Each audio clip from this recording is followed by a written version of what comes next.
Ali Diallo Sow, président de l'entente des ex-temporaires. La rencontre explique, après coup de fil du chef de l'État, le 4 janvier 2021, annonçant le paiement des contentieux des ex-temporaires. Quelques jours avant la Tabaski, l'agent judiciaire de l'État a exécuté le paiement, c'est-à-dire les recommandations du chef de l'État pour le paiement des ex-temporaires. Et cela a été fait. Donc aujourd'hui nous sommes là, d'abord pour faire des prières à l'endroit du pays, de la Covid, et à l'endroit du chef de l'État pour le remercier. Prier pour lui et prier pour son gouvernement. Bien sûr, c'est-à-dire ces ponctions-là de 5%, c'était... Aujourd'hui, nous sommes là pour faire, pour parler des problèmes de l'IPRES. Parce qu'après le paiement, il faut... Vous savez que les cheminots ont des problèmes de l'IPRES. C'est la raison pour laquelle le 11 passé, le secrétaire général Mody Guiro nous a reçu le bureau des ex-temporaires pour assurer la suite. Après le paiement, il faut la régularisation des IPRES. Nous avons beaucoup de manquements au niveau de l'IPRES. C'est la raison pour laquelle aujourd'hui nous sommes là pour faire face à ça. Des engagements ont été pris par le secrétaire général Mody Guiro pour nous accompagner sur ça. Même des engagements ont été pris par le président de la République lors de notre concertation, de l'appel qu'il m'avait honoré à faire. La situation des cotisations à l'IPRES, il y a beaucoup de manquements. De quel ordre? Le non-reversement des coupures qui a gangréné le paiement des travailleurs. C'est-à-dire il y a beaucoup de...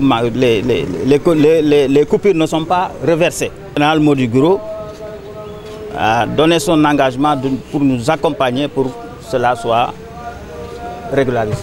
Bien sûr, parce que bon, on a parlé tout à l'heure des paiements, mais ce qui est important, c'est la régularisation des cotisations au niveau de l'IPRES, parce que ça impacte les travailleurs.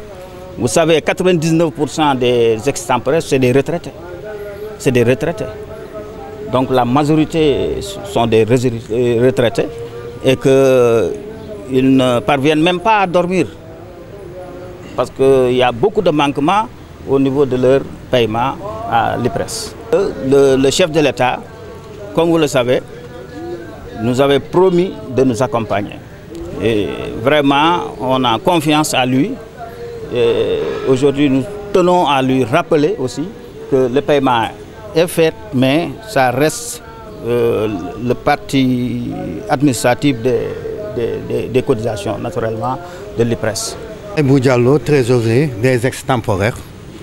Tey duñ fee daje di feddali suñu kóllëre parce que wax dëgg yàlla président engagement yi mu jëloon ci diggante suñu président ak moom ci contentieux ex-temporaire yi respecté na ko li mu ñu waxoon daal en premier lieu am na lu mu ci def li si des nag mooy tey lii ñu dajale muy régularisation wu IPRES bi parce que tamit dafa metti trop ci yenn travailleurs yi ñi dem 96 ñi dem 2003 ak ñi nga xam ñu ngi génn. Il y a beaucoup de manquements. Ni di tëb ay 20 ans, ni ay 25 ans, ni ay 15 ans. Ba nga xam ne soo retraité tey soo fa demee doo fa fekk dara. Bu ñu waxtaanee nag le secrétaire général Mody Guiro mu jàppale ñu ci lool am ay orientation yu mu def defe naa fii ak quelques jours dinañ fi wax képp koo xamante ni si am nga ay manquement nga ñëw indi sa certificat de travail fii ci bourse du travail ibbi nañ fi benn bureau boo xam ne mooy recenser lépp avant ñuy dem commission. wax dëgg yàlla tamit sunu ministre Diatara jàpp na si bu bëri ci paiement bi ak lépp loo xamante ni si mooy relance yu semaine d'affaires parce que lii yëpp ci relance bi la bokk ak yenn projet yoo xam ne fas yéene na ko jàppale cheminots yi pour ñu relancer ko ñu ngi koy gërëm Diatara bu wér. xam nga loolu malentendu la woon rek def naa loolu sax tey jii du suñu priorité parce que dafa amoon ñu ci doon dox sonn ci lool ñu xalaatoon ni lii rafet na pour ci lu nekk. ñu yëkkati as néew ñu ci doon dox ñu dampel leen ko waaw ñoo ci d'accord woon ci assemblée générale am na nag ñoo xamante ni si gisee wuñ ko noonu parce que suñu wootee duñu ñëw yooyu manquement la mais yooyu yàqul dara ci suñu diggante ak ñoom. dafa am leen loo xam ni suñu diggante ku ñëwul soo ñëwul xamoo lu xew fekke woo ñu ciy dox ay juróomi at lu bëri raw la tey su la neexee mun nga taxaw wax lu la neex mais ñun cheminots yi loolu du suñu kii parce que ku jiite 850 personnes doo nañ 850 personnes yëpp ci li nga bëgg la ñu dox parce que dafa ñu bëri soo xoolee 700 quelques personnes yëpp ñu ngi en retraite soo xoolee ñu tuuti tey ñoo nekk ci en activité motuñu sax 50 personnes te ñooñu en général suñu wootee du ñu ñëw parce que dañu liggéey parfois information yi ñoom ni ñu koy contradictoire c'est contradictoire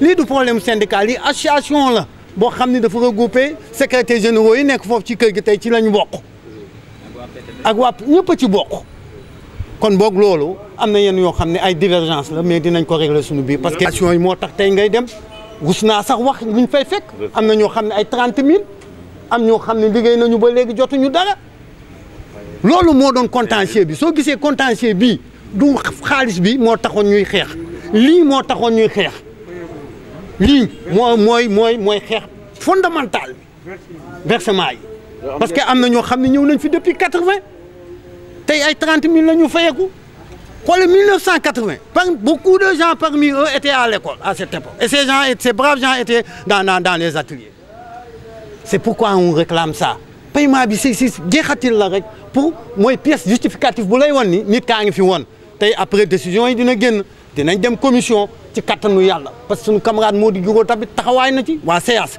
jaar nañ fi waa Sotra jaar nañ fi kon boog dina ko defal waa chemin de fer parce que parmi nous mun naa leen ne 500 yëpp wala 600 yëpp c'est des membres à part entière de la synthèse. ñëpp la 800 temporaires yëpp la.